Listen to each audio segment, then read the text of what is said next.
Okay guys, I just recorded one of these but I messed it up completely halfway throughout. So we're doing it again.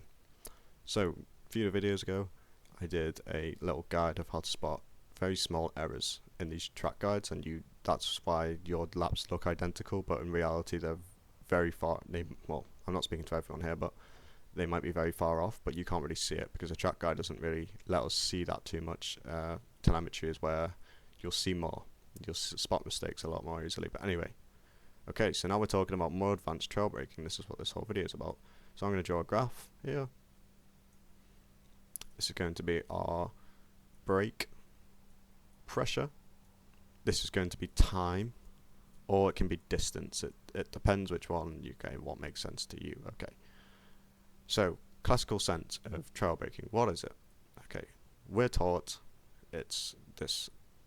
You get up to your peak pressure. That's right. Then we do this smooth arc downwards like that. Is that correct? Yes. Is it the ideal? Also yes. So why is advanced trail braking different to this? Because in this we assume that the car balance is pretty much perfect at all levels of the trail braking right here. But in reality we know it's not. Sometimes we get understeer in these phases, sometimes we get oversteer in these phases. And what the pros do, what more advanced drivers do, is we do corrections on the brake pedal when this understeer or oversteer happens. And we do not do it with our steering wheel, but this only applies at very low levels of understeer and oversteer. So it's like the most minute feeling you'll feel in the sim, for sure. Okay, so now let's look. Let me explain a bit more, and let me give you a brief. Okay, so when you have a G29 or whatever, you cannot feel this as well as if you have a direct drive. That's just how it is, unfortunately. I cannot fix that. I didn't make the rules. The reason why is because it's such a minute feeling. It's like the tiniest bit of unweight of the wheel or the tiniest feeling of understeer. And I'm not joking of how small this feeling is. It's very small. So Julio Almeida, as we probably all know him, so I don't really need to tell you who he is, but he's a coach. Well, I'm literally telling you, but anyway, he's a coach, and he basically I'm going to say made, but he highlighted this technique of calling it light hands technique, and 100% I agree, because to feel this feeling you have to have very relaxed arms and hands, almost like you're sort of slouching over the wheel, like someone could knock your hand off the wheel easily, like you pretend you're drunk on the wheel, like genuinely, like don't even grip it hard. Okay, so now that we got that out of the way, what is this thing that I'm about to show you?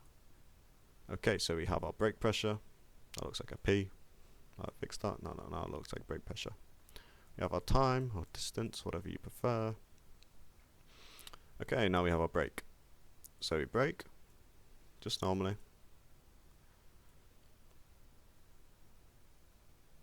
Boom.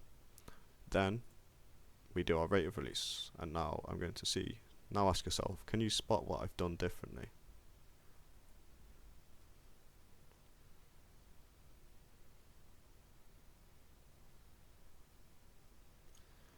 Okay, so this one was a bit shite.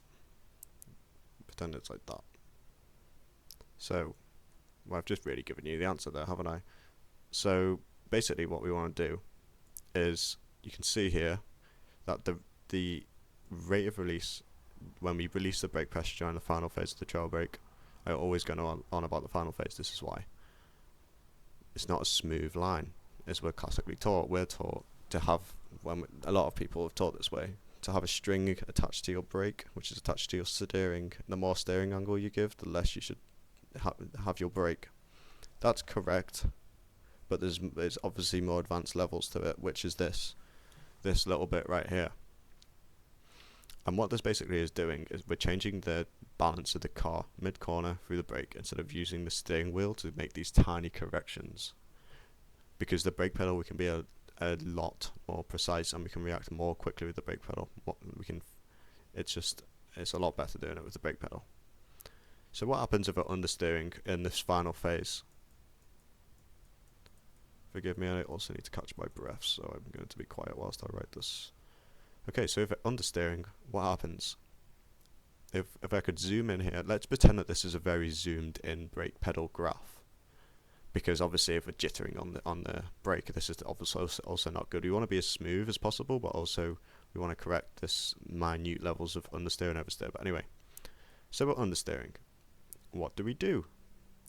We decrease the rate of release right here. Do you see this plateau right there? That's us decreasing the rate of release. So let's say take this gradient here, right? Let's say this is more zoomed in of this right here. So this drawing right here is way more zoomed in. So this is our initial rate of release. Okay, I'm understeering.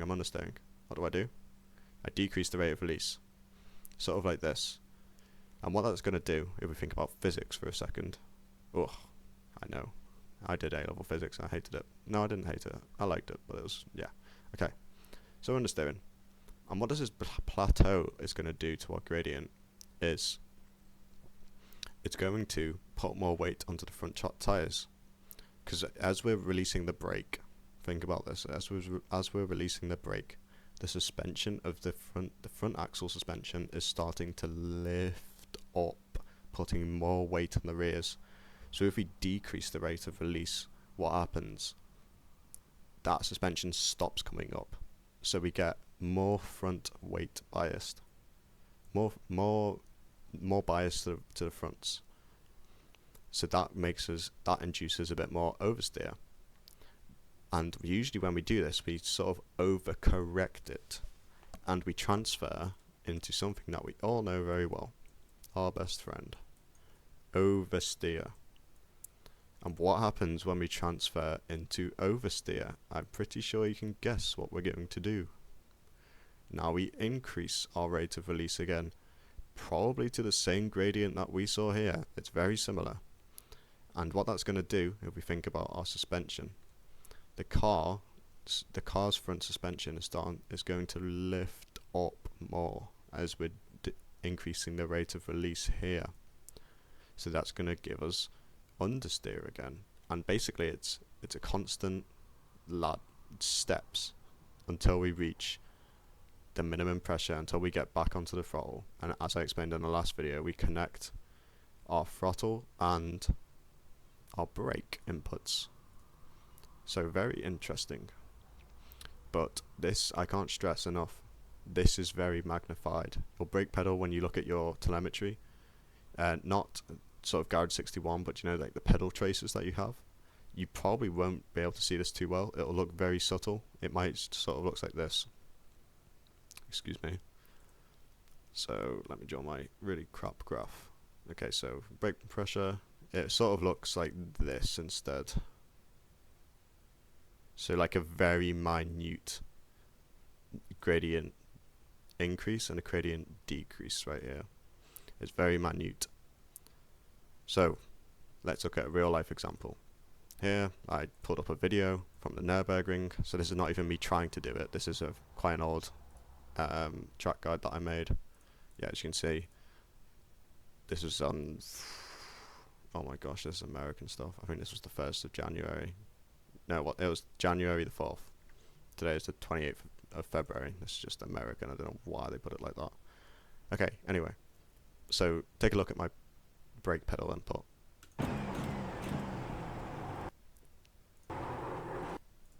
As you can see, I slowed down the rate of release. Boom, I hold it. And then I increase it again. Why? Because I could feel the car understeer, and you can also hear it a lot more. You can hear the scrub. It becomes louder. That's when we know that we're understeering more. So we can even use our hearing for this. Okay, let's fast forward the lap. Let's look if we did it here. Boom. Right there. See, we held that 1% just a little bit longer because I was like, oh, I can feel understeer here, so I need to hold it just a little bit longer. I decreased the rate of release right there. See, I'm not adding pressure. It's more I'm stopping my foot from releasing the pressure, if that makes sense. So it's so useful to do this. Boom, again, you can see the rate of release is very fast initially. And then I'm like, okay, I'm going to understeer here. I almost predict what the car's going to do. This is when, okay, so let's put it this way. Really fast drivers, they predict what the car's going to do before it actually does it. People who is not as proficient as them, I'm not going to say not as good because I feel like that's very harsh. They react as the car is doing what they're doing, and what do we all have? We all have something. We have reaction time. So by the time we feel it, it's already too late.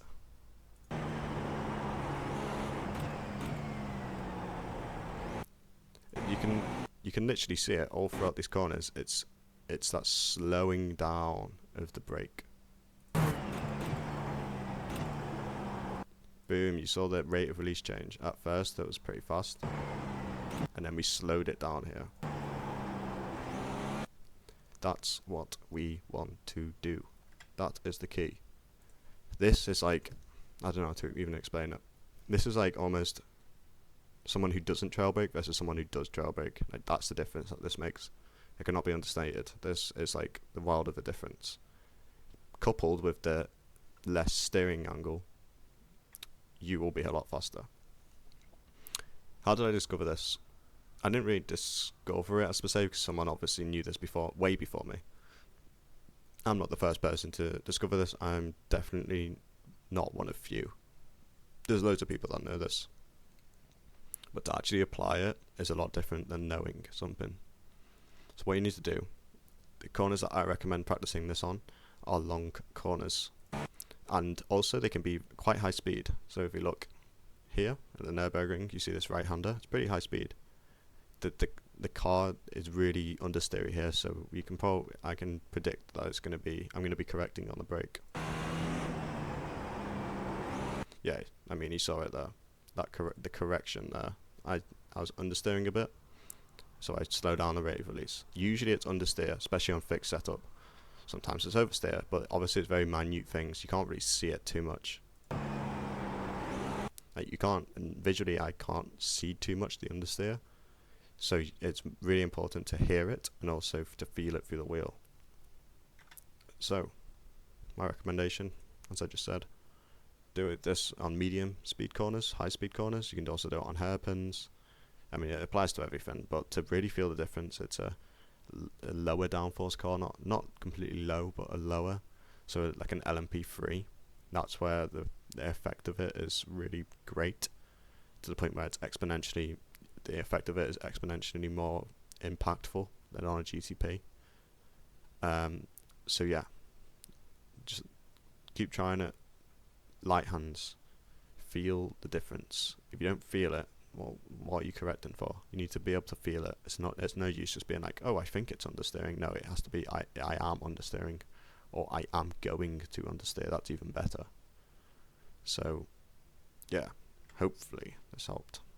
Well, thank you very much for watching.